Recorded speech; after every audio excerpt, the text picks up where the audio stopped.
Hey everyone, welcome back to the On Track Show. Today I am super excited to be talking about something I've never talked about on this show before, and I should have because it's a big part of my practice. It's something I get questioned about all the time, which is intermittent fasting and just fasting in general. It's like the growing rage right now in the dieting world in this past year. And so I've asked my fellow Canadian, who is the expert on fasting, Megan Ramos. She has worked alongside Dr. Jason Fung since 2003, and we'll get into who that is and what that's all about. She's a clinical researcher by trade, with the majority of her research focusing in preventative medicine.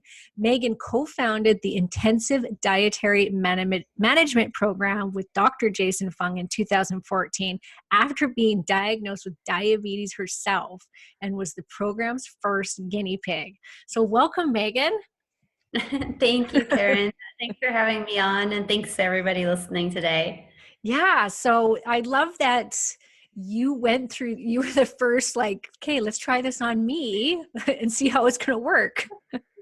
Well, so it was just both Jason Fung and I were at sort of odd predicaments in our career.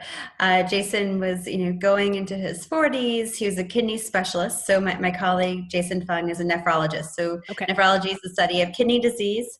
And throughout his career, he watched there be barely any kidney patients. It was so difficult for a nephrologist to get a job because not that many people had kidney disease, to there just not being enough because there were so many patients with kidney disease because of diabetes.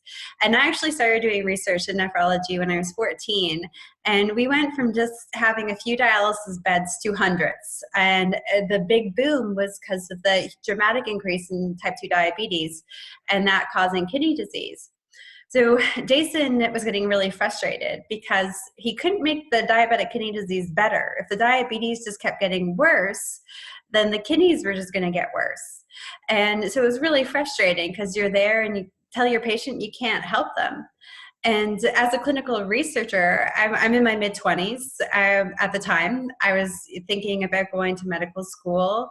And I thought, gosh, I don't want to be a doctor because all doctors do are watch people die. I felt like that's all I was doing was watching these patients that I grew to love die from their diabetes and telling them, well, I'm sorry, sir, or sorry, ma'am, there's nothing we can do for your kidneys if your diabetes gets worse. And well, guess what? Diabetes is thought to be a chronic progressive disease. So sayonara, it's bad news.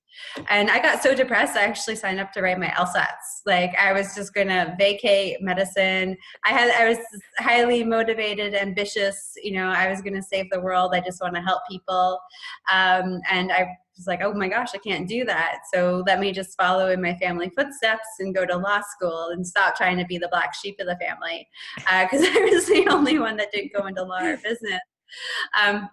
But then shortly before I was supposed to write them, my dietary habits caught up with me, and I gained quite a bit of weight. It's funny how I gained weight. I went from being a university student who was studying all of the time and forgetting to eat often.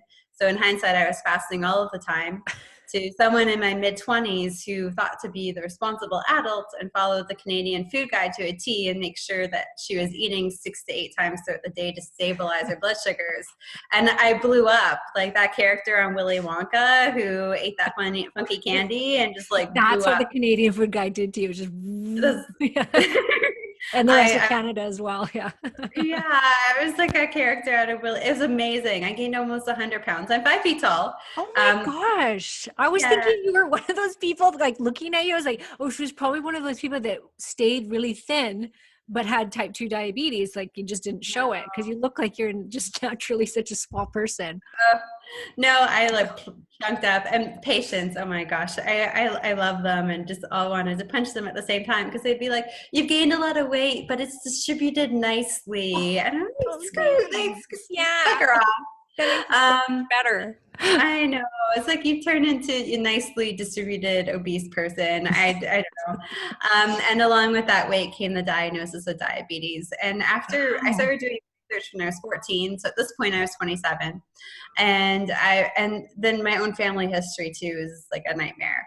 So personally and professionally, I grew up just watching people that I cared about die from diabetic related complications. And I wasn't, like, I was just, call me insane, but I wasn't. I was going to be the first person ever to like conquer this. And I was hell bent on fixing it. If that meant that I had to walk around doing a handstand all day, I was going to develop the upper body strength to do so.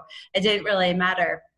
And so fortunately, I was working with a goofy guy who was also going through his own life transitions and really just thinking outside of the box out of being desperate. And he had experimented with low-carb diets with some of his patients, but he quickly realized that low-carb just wasn't enough. It was certainly helpful and a huge improvement across the board, but wasn't enough.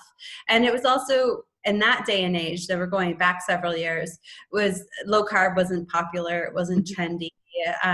So it was more difficult to convince a patient to do it, and there was definitely a lack of support. Nowadays, my husband went to a Starbucks recently and he asked for heavy cream, and they said, "Oh, do you do the ketogenic diet?" Well, this is going back almost 9 years ago now. People would look at you like you're crazy. Yeah. So we really struggled with I knew he was doing this with the patients. I was actually trying to help a bit. I was trying to do it myself, but I was born in 84. I was born several years after the McGovern report. I grew up with two very busy parents, one very sick parent, and I was also spoiled. So if I didn't like the roast that was being cooked for dinner because I felt like I wanted pizza, my parents were too tired to argue with me and they let me order pizza. So I grew up eating like garbage. I didn't know how to cook. No one really cooked at home. We ate out most of the time. I didn't know what to do. So I struggled with low carb too. I sustained pretty much on pasta, pizza, and French fries for most of my existence up until that point. Well, Jason had a friend who was doing some fasting for spiritual reasons, but was getting great weight loss and an improvement in blood sugar levels. And he thought, Jason comes from a Catholic family, there's always, he knew a lot of our patients participate in Ramadan. So he started to think, well, why is fasting? Like, it's obviously, it's not just for spiritual reasons, it's for therapeutic reasons. That's why every major religion incorporates a feasting and fasting alternate rhythm, over the course of the year between holidays. So he started doing a bunch of research and had his big aha moment, that it's not just what you eat, but it's also when you eat. Mm. And he gave me this stack of articles on religion and fasting and the therapeutic side of it, not just the spiritual benefits, but the therapeutic side of it. And just starting to think about it, I brought a strong background in physiology, and I had this aha moment. I went through all of the stages of oh my gosh, I found the cure, to being so mad, to hating my parents, to just being sad at the state of the world, to accepting that this is what I needed to do. And I started doing it, and I hated it at first. Everyone thought I was crazy. I thought my father was going to get me committed. He talked about getting power of attorney over me. I had this weird eating disorder. I had to do it in secret. How were you doing it? Were you doing days, 24-hour fast? What were you doing? The first month I did 24 hours of fasting. Now you have to keep in mind, for a couple of years leading up to that, I ate high carb. So I ate foods that really stimulated insulin production, and enough so for me to gain all that weight and develop diabetes. But to really throw all my hormones out of whack, and to be hungry in a constant state. And literally for 2 years, as I started eating more often, I just wanted to eat more all of the time. And I was just eating all day, nonstop. And so many people around me were eating the same. Our medical clinic, it was whose job is it to bring in cookies this Monday? Who's bringing in the donuts on Wednesday? And the people around me were eating nonstop. So for me, it was definitely more mind, over the physical aspect of it. I was clearly surviving, but mentally that was the challenging part for me. But after the first month, I was getting results. So I was doing 24 hours, 3 times a week. Okay. And I went from diabetic to borderline diabetic, almost pre-diabetic. My A1C went to 6. I was actually losing weight for the first time. I'd spent all kinds of money on fancy dietitians and personal trainers. And I did gain lean mass doing like training, but I wasn't losing in body fat. So, so I was actually getting results. And I thought, oh God, like this is working. Okay, I found something that's working. I have to change my attitude about it. And, you know, like, yeah, those people around me can eat all that stuff. Obviously, it's making them sick. And I don't want to be a sick person. Like, this is why, you know, you said you'd do anything to get rid of this diabetes. Looks like you have a shot. So commit to it. So after I got my first month's blood test back, I had that reality check with myself. And I was like, get your head in the game. You know, think of this as a therapy. And if you really dedicate yourself to it, you're not going to drag out this forever. You'll get it done. You'll get it over with. So I took 6 months and I treated it like each fasting day was like me going to the hospital for chemotherapy. Like I thought of it as a real therapeutic treatment. And there would be good days and there would be bad days. There would be days where I'd miss out a little bit on social events, or I wouldn't feel like going out because I wasn't feeling great. And there'd be days where I'd feel on top of the world. And I just had to look at it as my therapy. So in 6 months, my A1C went to 4.6%. I lost over 60 pounds. I lost 86 to date.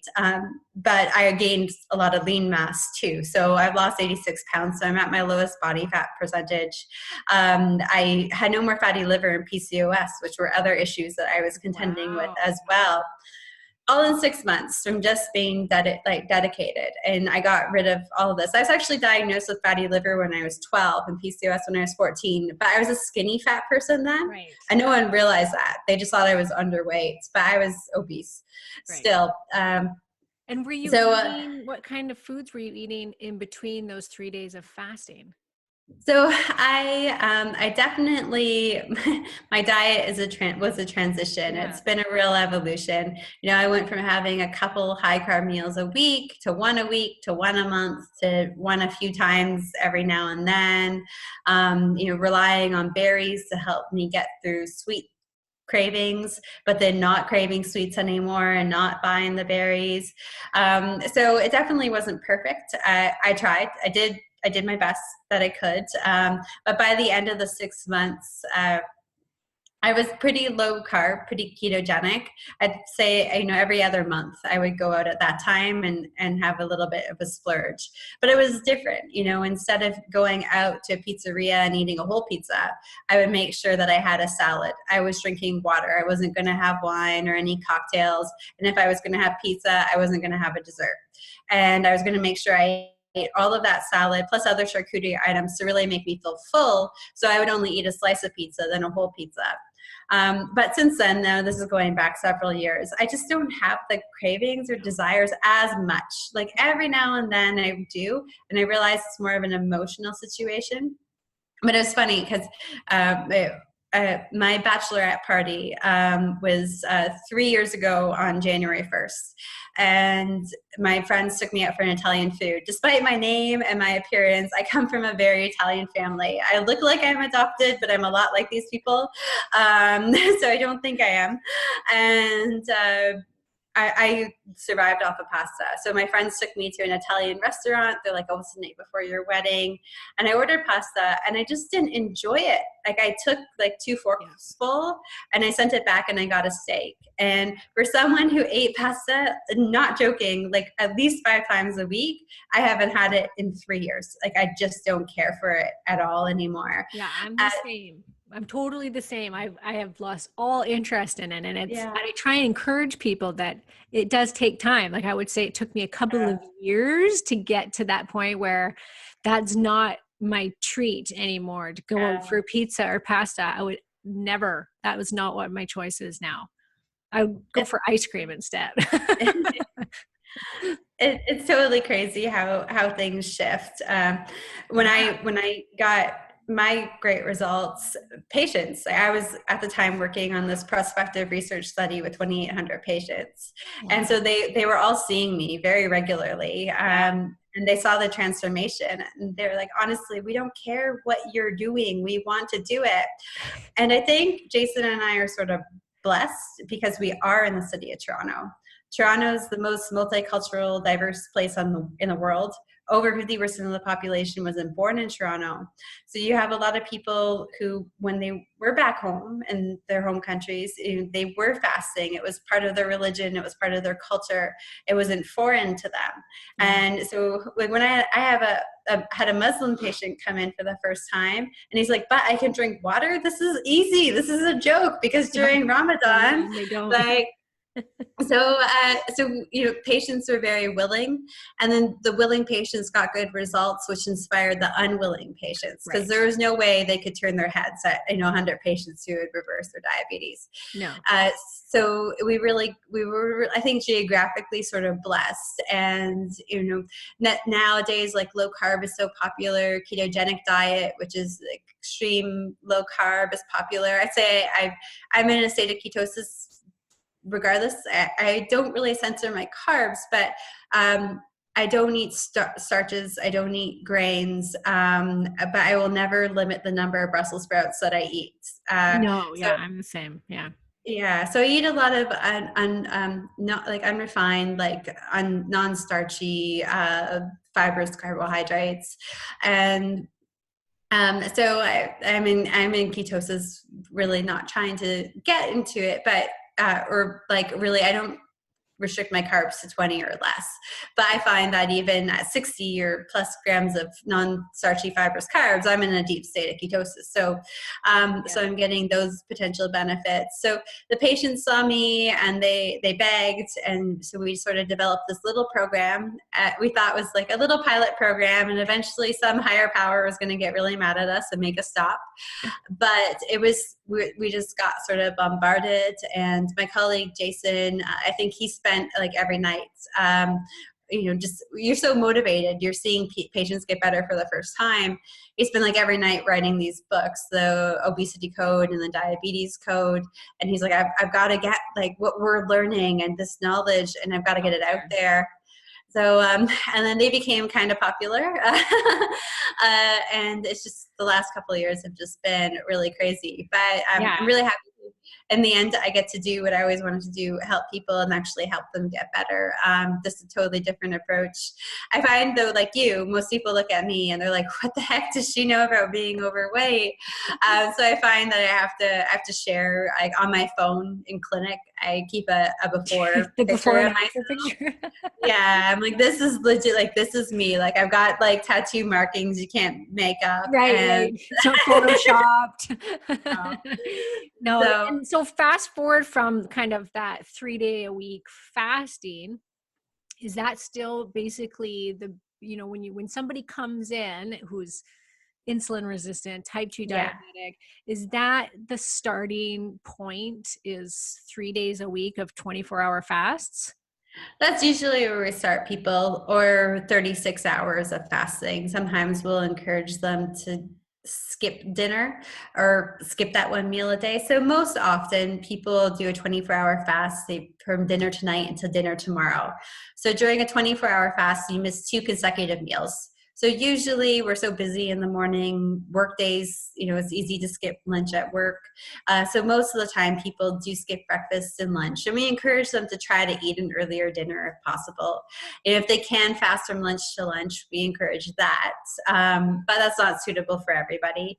So dinner to dinner, especially if they can do an easy dinner. But for a 36-hour fast, you would just simply skip that dinner. So if you think about it throughout the weekdays, Monday, Wednesdays, and Fridays, you wouldn't eat. But Tuesday, Thursday, Saturday, and Sunday, you'd eat breakfast, lunch, and dinner. So you'd be fasting, for example, from Sunday after dinner until Tuesday morning. So 36 hours sounds kind of wonky. I'm like, we should have totally coined this a better phrase, because it's really confusing. But it's very clear cut. You eat, you fast, you eat, you fast. Right. And what about with somebody, because I think of myself, it almost just puts me in a state of panic when I just hear you say that, is with bad blood sugar issues like hypoglycemia.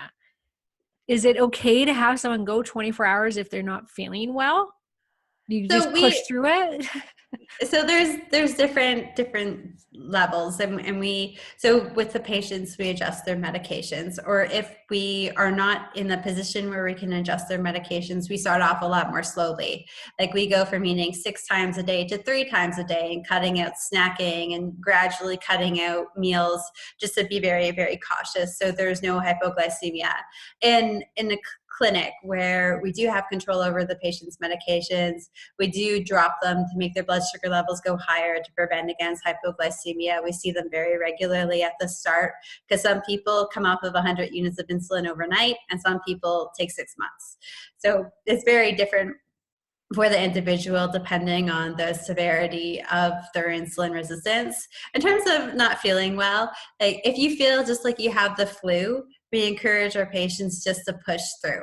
Mhm. If you feel like you can't keep up with your daily activities, it wouldn't be, you don't feel comfortable driving, then call it quits and let's start off doing something more modified and work our way up to doing a 24-hour fast. And if nausea is our absolute red flag, if you feel nauseous, you must call it quits. That, and of course, and actually getting a low blood sugar levels, but we're very cautious with that approach. Mhm. I always tell people that fasting is like a muscle. I always joke, my husband, I met him in San Francisco. I dragged him to Canada, and we spent 3 years on an airplane, and not being active whatsoever.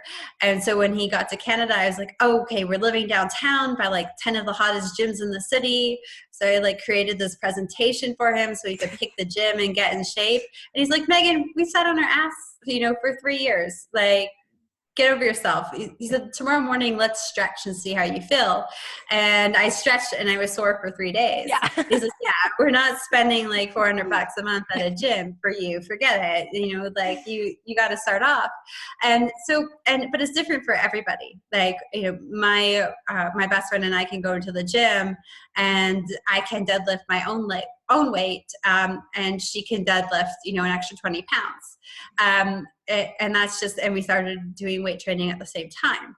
So it's, everybody has their different Yes. capacities for things. So, you might really want to do a 24-hour fast, but your body might just not be, your fasting muscle and your body might just not be there yet. So, getting back to the basics, like our grandmothers, how they grew up, and grandparents, you ate your meals, you didn't eat a snack before dinner to make sure you had your appetite for dinner. You sure as heck didn't eat after dinner, because then that meant you didn't eat enough of the good meal on your plate. So going back to basics, my grandmother, she is so funny. She's like, your dad didn't get fat until he moved out of his house, out of my house. She's like, I never sent him to school with all that junk food that you guys go to. He was lucky if he got an apple. He certainly didn't eat junk. Potato chips were for big occasions like Canada Day family barbecues or a special treat for someone's birthday. She's like, I didn't have a cold cellar full of potato chips like you guys have at your house. My mom would go to Costco and buy each of us our Costco size bag of potato chips, and we eat them because it was a Tuesday. Like there was no rhyme or reason.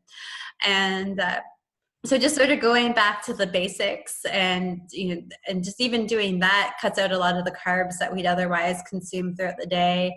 And then work on teaching the patients, then to shop around the aisles at the grocery store and eat real foods.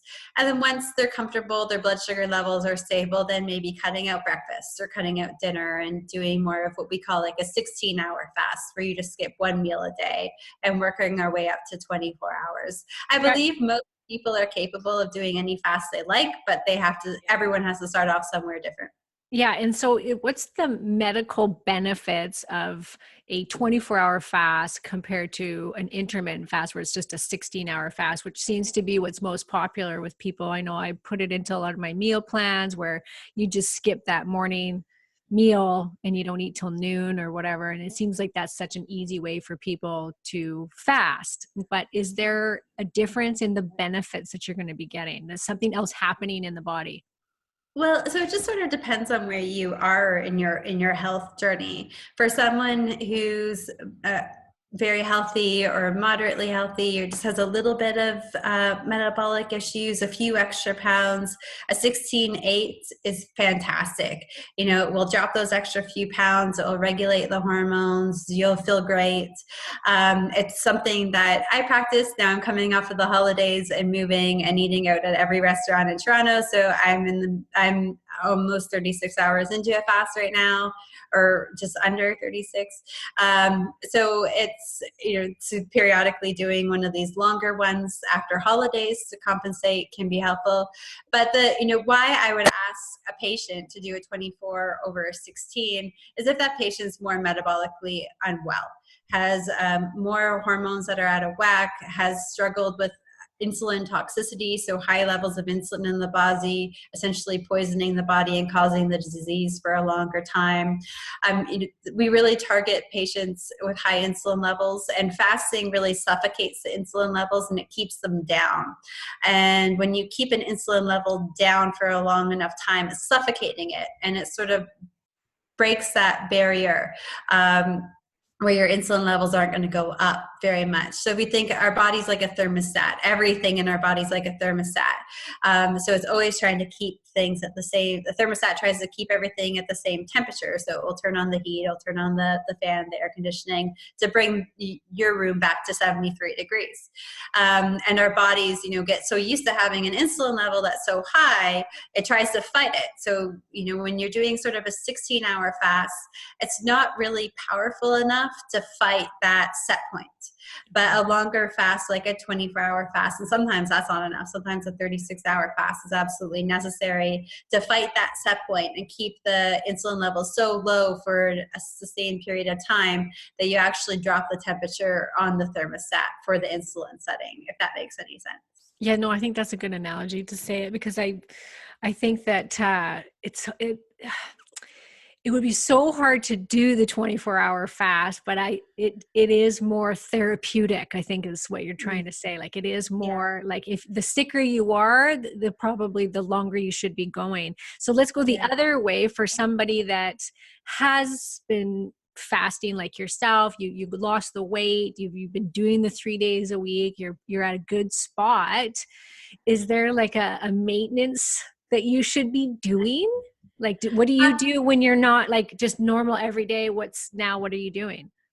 Usually I stick to 16/8, and I eat breakfast, but I wake up at 4:30.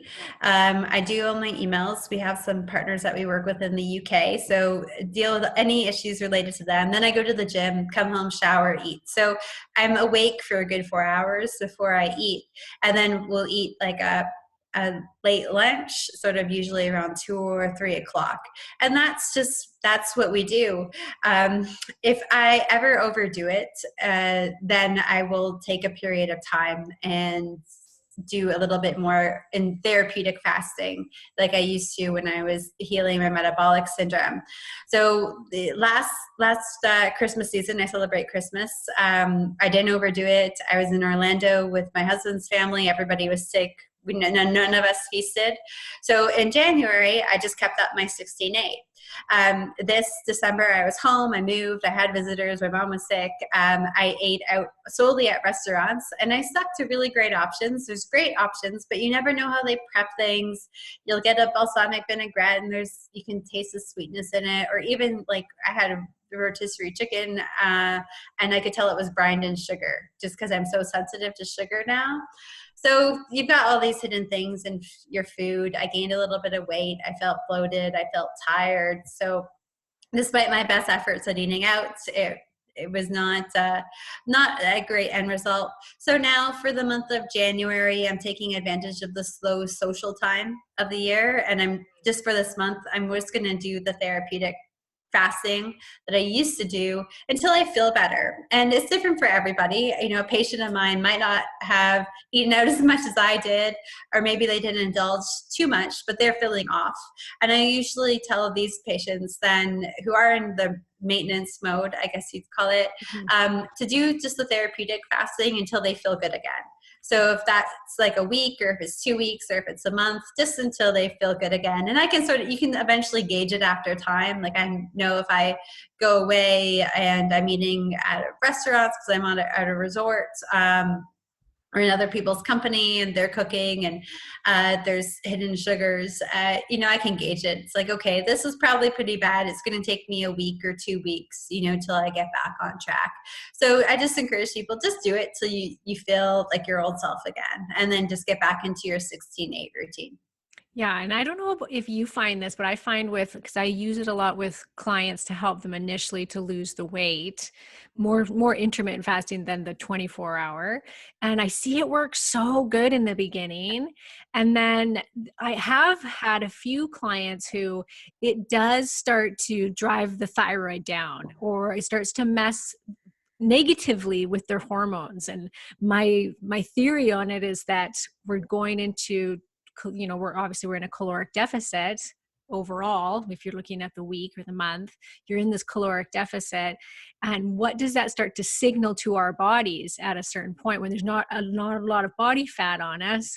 It's going to tell the body to hold on to the fat and drive down metabolism, just cool it down. Like, we don't want to be burning up the little bit of fat that we have left on our body, kind of a biological thing that happens.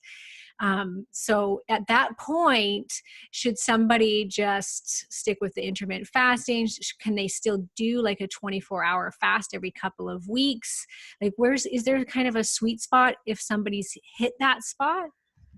Yeah, absolutely. It is a concern. I actually work with a lot of professional athletes, and they're, a whopping 7% body fat, but they're trying to fast for therapeutic reasons, which does mean sort of entering that 24-hour plus zone of fasting. But I mean, their whole livelihood too depends on them maintaining their muscle mass, being in good physical shape, not feeling tired, so we got to keep their thyroid, their hormones, everything's got to maintain where they are. We just have to use a fasting. So we really up the fat to really make sure that they're not going in a caloric deficit. So I work with George St. Pierre, for example, from the UFC. Yeah. And, for him, it's like really increasing that fat, on your eating days. If he typically eats, like 3,000 calories a day, then we're adding another 1,000 to 1,500 calories of just fat into the diet. And I think a lot of people think of fat and think butter, eggs, bacon, but it's not. It's utilizing lots of olive oil, cooking vegetables with coconut oil, utilizing avocado oil. If you have an avocado, slice it up and douse it with 2 tablespoons of olive oil. Right. Or MCT oil, and just a variety of ways just to sort of sneak these fats in. And that way we're able to sort of maintain their hormone levels. We're able to maintain, their thyroid function and their body weight too. Yeah. So I have someone like GSP who fasted for his colitis, and we were getting into the point where we were doing 4-day fasts, and he was able to train and feel good and be able to maintain his body composition throughout everything. Wow. So, of course we don't do that's not a weekly thing. He's not doing that weekly, everybody. It's, every 4 weeks we try one, and then trying to do maybe 2 24-hour fasts a week. Whereas with someone who's trying to lose weight and who's diabetic, we would try to do more than 2 a week. So it's definitely scaling it back, but really finding creative ways to add in that fat. A tablespoon of olive oil is 115 calories. It's 14 grams of fat. So, and it's really easy to eat a lot of olive oil. I drink olive oil. It's a great way to add in fat and add in calories to sort of maintain the weight if you're looking to do a longer fast. Yeah, I love that. I think that that's a really good thing for my listeners to hear, because women, they hear, oh, I can fast and lose all this weight, and this is what I'm going to do. And then they end up going into this starved state eventually, and it starts to backfire. And I remember talking to Jimmy Moore on his podcast, and he was saying, no, you've got to eat those calories after you've fasted. Like, you can't not make up for them, right? Especially once you've lost the weight. In the beginning, that it's good, it's therapeutic, it's going to help with your insulin resistance and your type 2 diabetes, but then there is that fine line. And fat is the most calorically dense macronutrient, so it's the easiest way to get those calories in without adding a bunch of sugar back into your diet either. And it's so important for normal hormone function too, is to get the Totally. fat. And so, especially when you're on the slender side of things, if you want to stay balanced and, not push your body into a spot where it's too uncomfortable, you've got to eat that fat just to help aid you hormonally. And so that's the thing I struggle with the most too, with patients, males and females, is making sure that they are feasting and fasting. And like feasting doesn't mean like you're eating to the point where Donuts. you're taking off your Yeah. donuts, having to take off your pants because you decide to eat that third steak of the night. It's not that, but just like eating, enjoying proper meals. My patients who fast a lot but who gain weight are those who on their eating day are eating like bunnies. If you Yeah. can't do that, you have to eat to lose weight. You have to eat to lose weight and to maintain your metabolic rate. Oh, I'm so glad you said that. I love it because I can't like I totally agree with that. There's got to be both, and that Yeah. is the best way to lose weight. And women don't know that you make your hormones through good cholesterol, and good cholesterol is coming from good fat. So Yeah. you have got to get that fat in there. And for fertility, like if you're in your fertile years, you got to be really gentle with that system. And if you're starving it all the time, it's going to drive down fertility, right? So I think that's so important for everybody to hear. So big question here that I know everybody wants to know, including myself, is what about when there's a lot of different ways of fasting right now? One of the most popular, of course, is the bulletproof fasting, where you have the coffee and the fat in the morning. And so a question is there things like as long as it's just fat, are you breaking the benefits of the fast? So it depends on what your goals are. So if you're a healthy individual, looking to maintain your weight, but get some of the hormonal benefits of fasting just to stay healthy, then having a bulletproof coffee is perfectly fine. It's a great way to get fat in. It's not going to raise your insulin levels. And, it's really that high toxic levels of insulin that creates a lot of disease. So the fat is not going to do that. So enjoy your bulletproof coffee. If you're looking to lose weight though, when you're in a fasted state, I know this sounds really gross, but you want to be feasting off of like your fat here Right. and your fat here, and you don't want to be feasting off of your fat here when you're in a fast. So if you are looking to lose weight, it's better to sort of avoid that. But if you're healthy, it's a great way to get fat in. I know we're so busy nowadays. One of my biggest issues with 2018, and my husband and I joked yesterday. I said, if we ever like win the lotto, we're hiring a personal chef because we get so busy. There's no time to cook. You're not really eating or fasting. And I ended up a hormonal wacky mess in the middle of the year, and we really had to buckle down and make meals a priority again. But the fat it's just so like the fat is great because you do get busy. So drinking those fatty coffees or fatty teas is a great way just to make sure you're getting in everything you need throughout the day if you're healthy and looking to maintain. Yeah, a quick fat bomb down, right? Yeah. Yeah, so bone broth then, those any sort of like a little bit is okay, but that is intervening, you burning your own fat off your body then until that's Yeah. burned up. Yeah. Okay. That's good to know. Because it's, it is all the rage. I do it. I that's how I intermittent fast. I find it's much more tolerable, but I also don't need to lose weight. So I find it's I had bone broth today and I'm in the yeah. midst of a fast. I didn't drink it all day long. I woke up at 4:30. I had it at 12:30, just to sort of help break Yeah. up my day. Yeah. And makes you feel good. It's great for you. So, if you're not combating insulin issues, then why not? Yep, exactly. Yeah. Well, I love it. And so do you guys work with people from all over the place? Or is it just in clinic? No, it's all over. Actually, our clinic is very, very tiny. Now I'm spending a lot of my time trying to educate other doctors on how to do fasting with their patients so I can share what we've learned. So we really don't do too much in-clinic stuff anymore. But most of our programs online, we felt that it was so unfair that we couldn't see non-Canadian patients. And especially like we're spoiled. Like we have great healthcare. Like when I met my husband and just sort of learning about his mom and her healthcare in the US, I was just brokenhearted, and I felt so grateful. And I felt bad for every time I complained about Canadian healthcare. So just this need to help these people and share. And of course, they can't come to Canada always. And, medically, legally, we can't treat them, but can we help them out with fasting? Absolutely. Can we teach them about, when to eat and all of that stuff? Absolutely, wherever they are in the world. So I've trained a team of people who worked with us for a long time, and we actually work with over 10,000 people worldwide nowadays, and it's all online, and it's a video conferencing. And if you don't have internet, that's not a problem. You can always call into your appointments as well.